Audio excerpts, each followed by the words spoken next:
بسم اللہ الرحمن الرحیم۔ السلام علیکم دوستو، امید ہے کہ آپ سب بخیر و عافیت سے ہوں گے۔ ہماری چینل ہدی للناس میں آپ سب کا خوش آمدید۔ اللہ تعالیٰ سے دعا ہے کہ اللہ تعالیٰ آپ سب کو دنیا و آخرت کی تمام خوشیاں نصیب فرمائے، آمین۔ دوستو، آج ہم آپ کو علامہ اقبال علیہ رحمہ کا ایک واقعہ سنانے جا رہے ہیں۔ ایک دفعہ کا ذکر ہے کہ علامہ اقبال علیہ رحمہ سے سوال کیا گیا کہ علامہ، عقل کی انتہا کیا ہے؟ علامہ اقبال نے جواب دیا کہ عقل کی انتہا حیرت ہے۔ سوال کیا گیا کہ پھر عشق کی انتہا کیا ہے؟ علامہ اقبال نے جواب دیا، فرمایا عشق کی کوئی انتہا نہیں، عشق لا انتہا ہے۔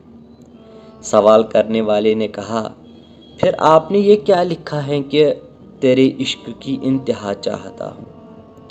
علامہ اقبال مسکرا کر فرمانے لگے، دوسرا مصرع بھی تو پڑھیے جس میں اپنی حماقت کا اعتراف کیا ہے کہ میری سادگی دیکھ کیا چاہتا ہوں۔ دوستو، امید ہے کہ آپ کو ویڈیو پسند آئی ہوگی۔ اگر آپ ہماری چینل پر نئے ہیں تو چینل کو سبسکرائب ضرور کیجیے گا۔ ملتے ہیں اگلے ویڈیو میں، تب تک کے لیے اللہ نگہبان۔